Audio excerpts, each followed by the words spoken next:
There is a feeling that we've all experienced, and we call it grief.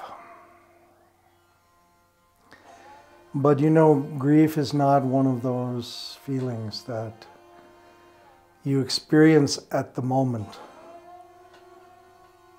You know, you may experience shock, you may experience anger, you may experience sadness, but grief is much more deeply embedded. It comes later. Where does it come from?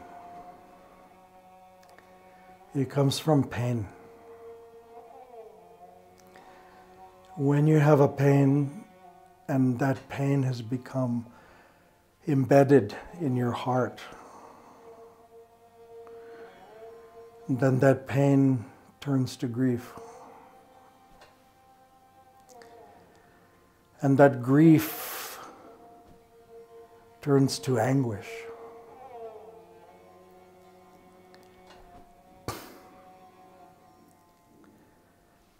This is something that happens over time.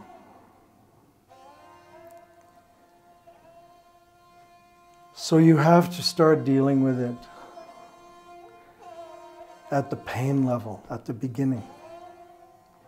Because otherwise there's no way out. The grief comes back and comes back.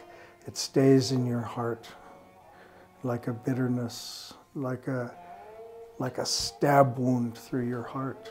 And that stab is what turns into that anguish.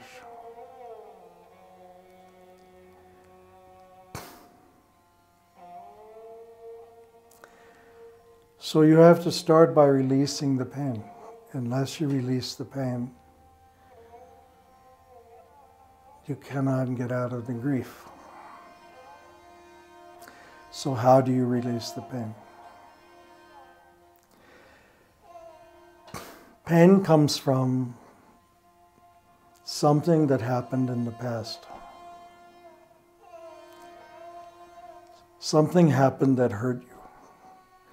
And instead of releasing that in the moment, that you felt that pain and then you released it, Vaheguru, and let it go to God.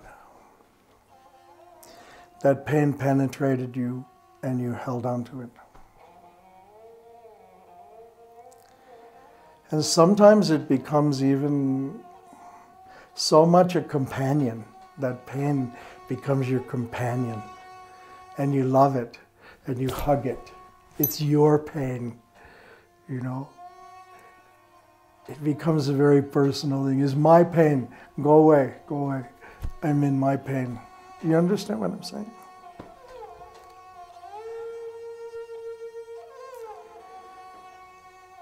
The pain comes from a thought.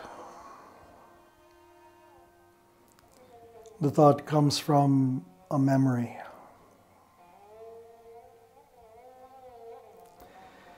Because memories are our old videotapes, you know, that we play over in our head. Someone caused you that pain. Something was said, something was done, something happened. That pain occurred. You didn't let it go. You held to it. It turned to grief.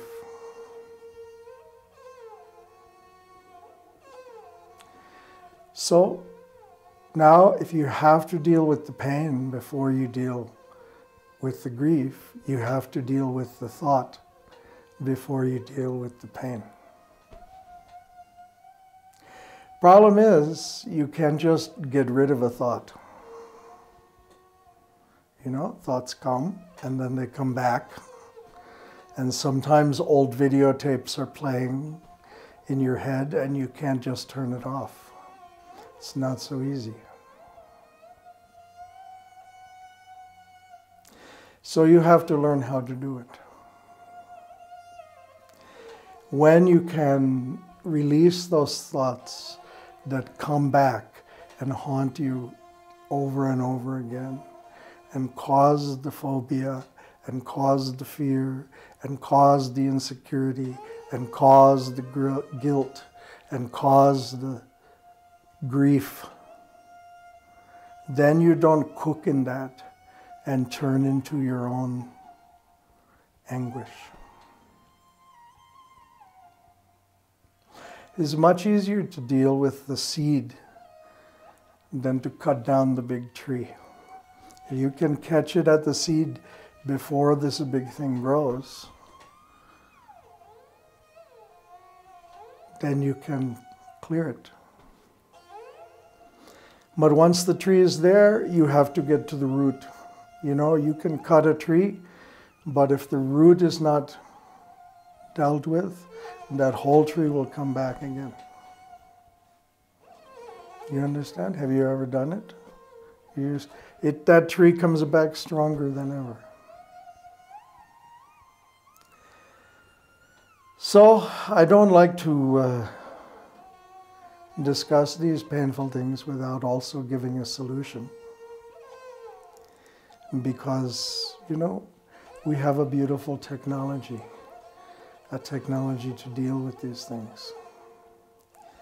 So I'm going to say you may love your pain, you may even love your grief, you may find it comforting, but ultimately you are stuck in it and it doesn't let you move forwards.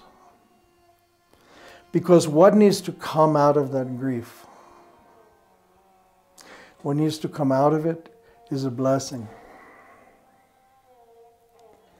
You have to be able to take that grief, take that pain, and put it in a blessing place.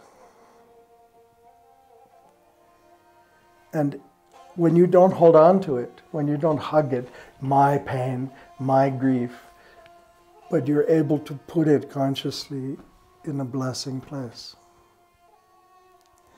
then you become blessed.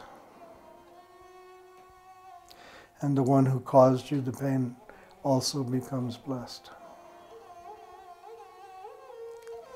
And in that blessing, the karma is released.